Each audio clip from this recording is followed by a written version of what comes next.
So John, in this session we're talking about the book of Psalms, which is one of the most popular books of the Bible. Most people can recite one or two Psalms right off the top of their head. Psalm 23, the Lord is my shepherd, etc. Psalm 137, by the waters of Babylon. Mm-hmm. But we don't often think about really what is the book of Psalms as a book. It's not quite the same thing as the book of Proverbs even, or the book of Genesis, where we're talking about some sort of coherent whole of one sort or another. What's the story with the book of Psalms? 150 individual poems. See, you really should have this in a binder, where you can take some out and put some in. Mm-hmm. And in fact, this is more or less what they did. You have different collections. You have the Syriac has 155. The Greek even has an additional one. And we'll come in a minute to talk about the Dead Sea Scrolls, where, again, this collection was in flux. Yeah, there's a sense in which we think about it as being a solid thing that is sort of a closed canon of Psalms, but in fact, it seems that people were adding and changing and rearranging them within individual sort of psalters for quite some time. Yeah, it's actually an interesting test case in what counts as a book in antiquity. We have if you look around the library here, you see all these nicely bound volumes. Now, they didn't come that way in antiquity. So you have scrolls. Now, I imagine it'd be quite late before you got all the Psalms, any attempt to collect all the Psalms. And of course, in a way, you never got all the Psalms on a scroll. So it's a kind of rolling corpus. Mm-hmm. There's plenty of evidence that there were other little collections that went to make this up. Right. If you look, you'll see chunks within that all have the same superscription. The Psalms of Asaph. You'll get big chunks that are all ascribed to David and other figures. People speak about an Elohistic Psalter. Right, there's a whole chunk in which the divine name is always rendered as Elohim instead of being the divine name proper. And Psalms of Ascent. Now, so presumably these were all little collections at one time or other. And then these get put together. Now, people nowadays distinguish 5 sections in the Psalms. And roughly speaking, of the first 100 of the Psalms seem to have come together at least, sometime maybe 400, sometime after the Babylonian exile. But at least that much seems to be solid by the time we get to the Dead Sea Scrolls. Right. The main indications that we have when any of this material is collected, first of all, the Greek Bible, and again, we're not too sure just when the Psalms were translated. One might guess maybe 2nd century. Some could have been as late as the 1st century. But at least by then, it seems that more or less the first 100 were pretty well established, and there was still variation after that. Right, variation both in the order in which you find them. Some Psalms that we see in our standard text as one psalm are divided into 2 in the Greek, and vice versa. And vice versa, yeah. So when we talk about the 5 divisions, what we're talking about is the canonical division of the Psalter into 5 books. Yes. Right, which many Bibles will preserve, sort of book 1 of the Psalms, book 2 of the Psalms. And as you say, about the first 3 of those seem to be stable in every collection that we have. And it's in the 4th and the 5th that we start to see movement. Does this have something to do with not only the order in which they were sort of canonized or collected, but the order in which they were written as well? That is it possible to talk about the Psalms earlier in the book as being earlier compositions and the Psalms later as being later compositions? One would suspect that might be true as a broad generalization, but you sure cannot press it. The one that comes to my mind as you ask the question is Psalm 110. Now, we'll come back to that when we talk about the royal psalms, but this is obviously, I think, an old psalm. This comes from the days of the monarchy. and it preserves a certain amount of mythology in it that mightn't have been so acceptable later on. But it's at 110. Yeah. Why didn't it make the cut on the first head? We just don't know. Right. And I think that's important to recognize that this is 150 or more individual pieces, each of which is sort of representative of probably many others that didn't make it in. And there were probably many more quote unquote psalms that simply aren't in our book. And some of these actually are scattered around in other books of the Bible. Mm-hmm. We have one Psalm of David in the books of Samuel that also shows up in the Psalter. Mm-hmm. These things had a life of their own. And this was one of the fun things about the Dead Sea Scrolls, was that it brought to light some of these additional psalms. Right, ones that seem to have been sort of floating around but had not yet entered the canon. Or, got accepted, say, in Syriac. And then two of these show up in the Dead Sea Scrolls in Hebrew. Right. So, why didn't they take those? I think somebody just decided that 150 was a nice number. Even if you had to combine a psalm or two to get 150 or separate them, as the case may be. And there's no reason to think that people weren't still writing poetry in this genre. That is, it's possible that, some of the psalms are simply quite late compositions, not just older texts that have been taken up. Quite so. And so part of this has to do with, as we've talked about, sort of the question of the difficulty of dating this material. Yes, there is very little of this material that can be dated with any confidence. All right, you have the psalm that talks about by the waters of Babylon. Mm-hmm. Well, okay, this is not pre-exilic. Right. We know that much. But very few psalms like that. The ones that talk about the king, I think, are probably pre-exilic, but are these really old, 9th century?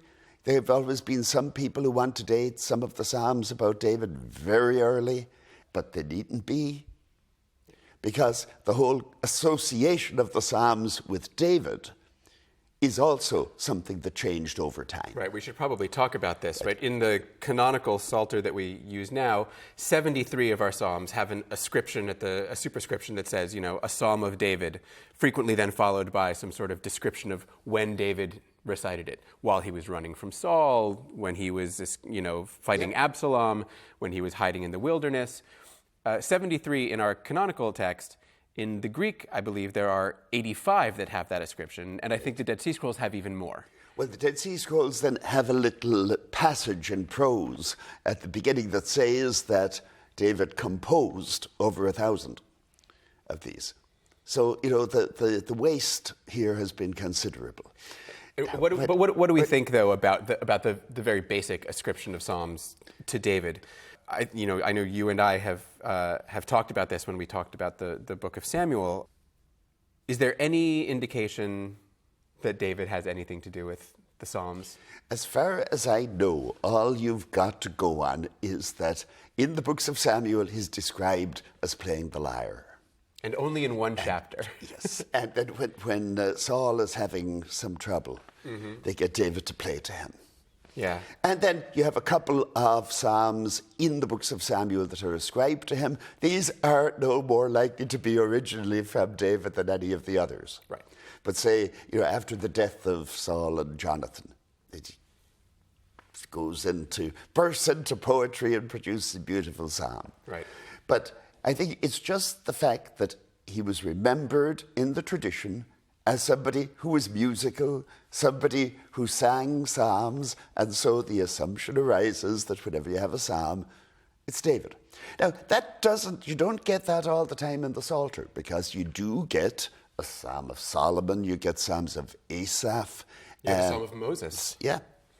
So there's some recognition there that other people also wrote psalms. But the tendency as time goes along is to attribute everything to David. Right. This is the same process you see with Solomon, and all of wisdom literature becomes Solomon's doing. Yeah.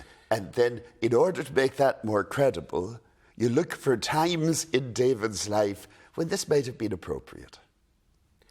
And this is why you get these kind of pseudo-historical ascriptions in some of the headings of the Psalms. But one of the things that we'll talk about as we move through is that there's really nothing in the Psalms themselves, in the content of the Psalms, that is specific to David's situations in any case. No.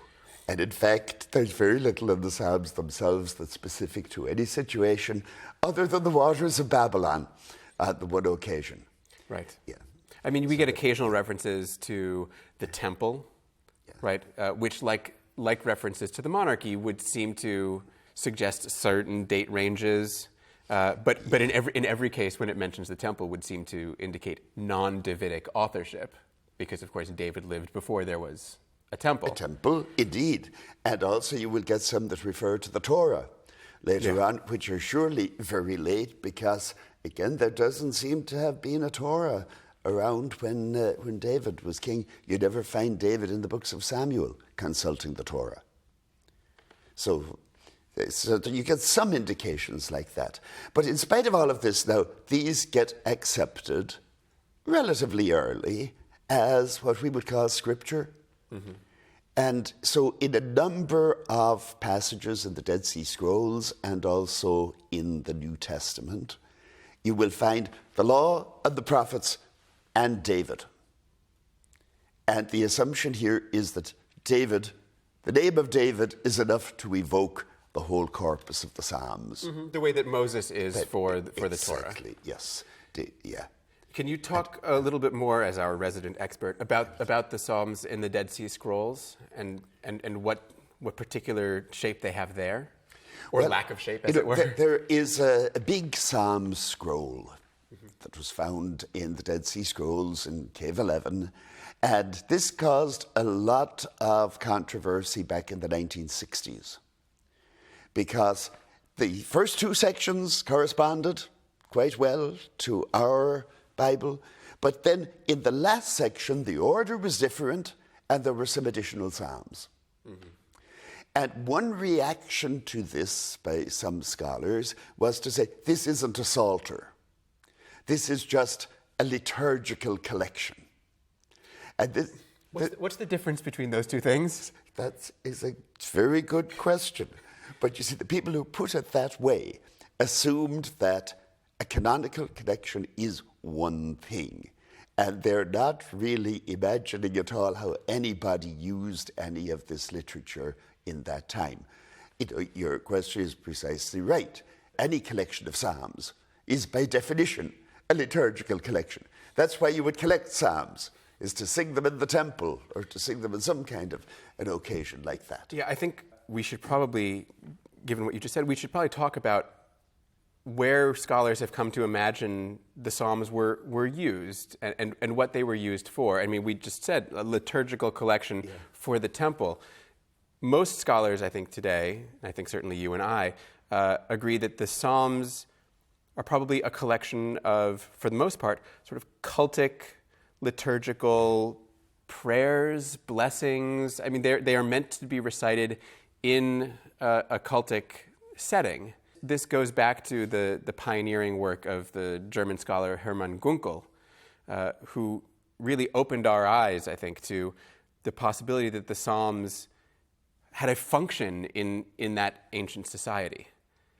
Yes, the main alternative to the cultic view of the Psalms is one that has been canvassed a little bit in recent years, and that is that it's put together as a book of instruction. Now, we'll come back to talk about that, because there's a category of psalms that we call wisdom psalms. And one of these is in the very first place. And so that gives the impression that the whole collection perhaps was being used that way. Now, of course, anything we say actually about the use of the Psalms is inferential. You do get some references in the book of Chronicles, for example. When they rebuild the temple, they sing praise to the Lord, for he is good, etc. So you get some indications of when psalms were sung. I'm not sure that you get anything in the narrative books of people studying the Psalms. But In the Dead Sea Scrolls, you do find the right commentaries on them. Mm-hmm. And sometimes the Psalms are even regarded as prophecy. And this goes with the idea that David was inspired. Right. And that, I suppose, does reflect a shift to a more meditative, should we say, use of the Psalms, or taking them as things that you can study and not just as things that you can sing. But this is what you're describing is a phenomenon that's true of the Bible as a whole. That is, the whole Bible became a source of study and meditation, not just the Psalms. What thinking about the cultic use got us, in part, in one of Gunkel's great insights, was that the Psalms could be sort of broken down into various categories, various types that all looked similar. And what we're going to do, I think, for most of the next sort of segments of this to follow, is work through some of those different types of Psalms and think about the functions that they had and what sorts of things they communicate. Yeah, that, I think, was probably the most fundamental work ever done on the Psalms. And there were two aspects to it. One was just recognizing that there are different categories. Also, these are not just personal compositions. So you don't have to look for an occasion in the life of David when he would have written something like this. These are more or less set pieces. You could imagine somebody going along to the temple and saying, I just lost my child. Do you have a nice prayer that I could say for the occasion? And I mean, this is anachronistic to put it this way, but you can imagine the priest flipping through his index and saying, here's a good one. But, they're standard pieces. And this is where they typically address typical situations. And they can be used over and over again. And what Gunkel also discovered was that you get psalms like this also in Mesopotamia, that a lot of what goes into those psalms is not even all that specifically Israelite. A lot of it is really just basic human situations. And I think we're going to talk about some of those different situations in different contexts in the segments to come. Okay.